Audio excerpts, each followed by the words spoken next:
அனைவருக்கும் வணக்கம். மே 15, 2025 வியாழக்கிழமை. நீங்கள் நியூஸ் ஷார்ட் அண்ட் ஸ்வீட்டாக பார்க்கலாம் வாங்க. மெட்ரோ ரயில் வழித்தடம் 3 சுரங்கம் தோண்டி பணியை முடித்த கல்வராயன் தெரிவிச்சிருக்காங்க. மெட்ரோ ரயில் 2ஆம் கட்ட திட்டத்தின் வழித்தடம் 3 கல்வராயன் என பெயரிடப்பட்ட சுரங்கம் தோண்டும் இயந்திரம் வெற்றிகரமாக தனது பணியை முடித்து பெரம்பலூர் தெற்கு மெட்ரோ ரயில் நிலையத்தை வந்தடைந்ததுன்னு தெரிவிச்சிருக்காங்க. இந்த மாதிரி அந்த சுரங்கம் தோன்ற அந்த மிஷினுக்கு பேர் கல்வராயன்னு பேர் வச்சுருக்காங்க. மேபி கேட்குறதுக்கான வாய்ப்புகள் உண்டு, எக்ஸாம்ஸில் பார்த்து வச்சுக்கோங்க. அடுத்ததான் இன்றைக்கான திருக்குறள் என்னன்றதை பார்த்துருவோம். எண்ணெய் முன் நில்லன் மின் தெய்வீர் பலர் என்னை முன்னின்று கல் நின்றவர் பகைவரை என்னுடைய தலைவன் முன் எதிர்த்து நிற்காதீர்கள். என்னுடைய தலைவன் முன் எதிர்த்து நின்று மடிந்து கல்வழிவாய் நின்றவர் பலர் அப்படின்னு படை செருக்கு அப்படின்ற அதிகாரத்தில் திருவள்ளுவர் சொல்லியிருக்காரு. இந்த குறள் என்ன இதுவரை வாசிக்காத குறளாக இருக்குது, கேள்விப்படாத குறளாகவும் இருக்குது. கேள்விப்படாத இந்த சென்ஸ்னால் நான் என்னுடைய அறிவு கெட்டினபடி நான் பல வருஷம் திருக்குறள் பார்த்ததில் இது புதுசாக இருக்குது எனக்கு. ஸோ பார்த்து வச்சுக்கோங்க, வித்தியாசமான குறளாக இருக்குது. இதில் ஐ என்பது அந்த தலைவனை குறிக்கும் சொல், ஓரெழுத்து ஒரு மொழியில் வரும் தமிழில். ஸோ படை செருக்கு அப்படின்ற அதிகாரத்தில் இந்த குறள் இடம்பெற்றிருக்கு. அடுத்ததாக உச்சநீதிமன்றத்தின் 52வது தலைமை நீதிபதியாக பூஷன் ராமகிருஷ்ண கவாய் வயது 64 புதன்கிழமை பதவியேற்றார். இதன் மூலம் பட்டியலினத்தை சேர்ந்த 2வது உச்சநீதிமன்ற தலைமை நீதிபதி என்ற பெருமையை அவர் பெற்றுள்ளார். உச்சநீதிமன்றத்தின் 51வது தலைமை நீதிபதியாக இருந்த சஞ்சீவ் கண்ணா செவ்வாய்க்கிழமை ஓய்வு பெற்றார். 50வது தலைமை நீதிபதி யார், 49வது தலைமை நீதிபதி யாருன்ற தெரிஞ்சவங்க கீழே கமெண்ட்டில் சொல்லுங்கள். இதைத் தொடர்ந்து உச்சநீதிமன்றத்தின் 52வது தலைமை நீதிபதியாக PR கவாய் பதவியேற்றார். குடியரசுத் தலைவர் மாளிகையில் நடைபெற்ற பதவியேற்பு நிகழ்ச்சியில் குடியரசுத் தலைவர் திரௌபதி முர்மு PR கவாய்க்கு பதவி பிரமாணம் செய்து வைத்தார். PR கவாய் ஹிந்தி மொழியில் உறுதிமொழி ஏற்றார்னு சொல்லி தெரிவிச்சிருக்காங்க. அவருக்கு வயது 64 அப்படின்னு தெரிவிச்சிருக்காங்க.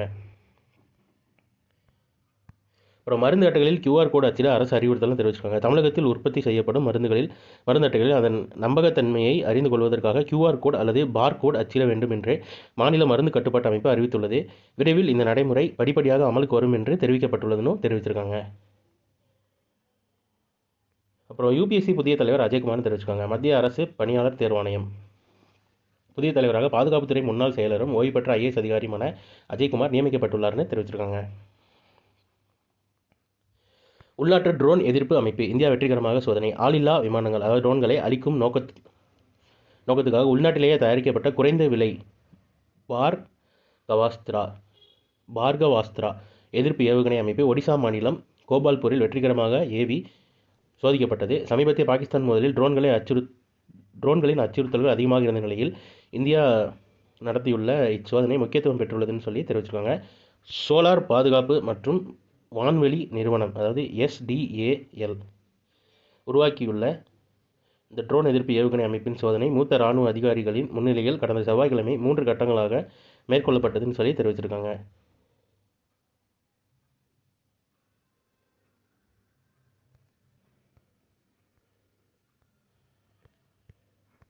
அடுத்தது நீரஜ் சோப்ராவுக்கு கௌரவ லெப்டினன்ட் கர்னல் அந்தஸ்து. இந்திய ஈட்டி எறிதல் நட்சத்திரம் நீரஜ் சோப்ராவுக்கு இராணுவ லெப்டினன்ட் கர்னல் கௌரவ அந்தஸ்து அளிக்கப்பட்டுள்ளது.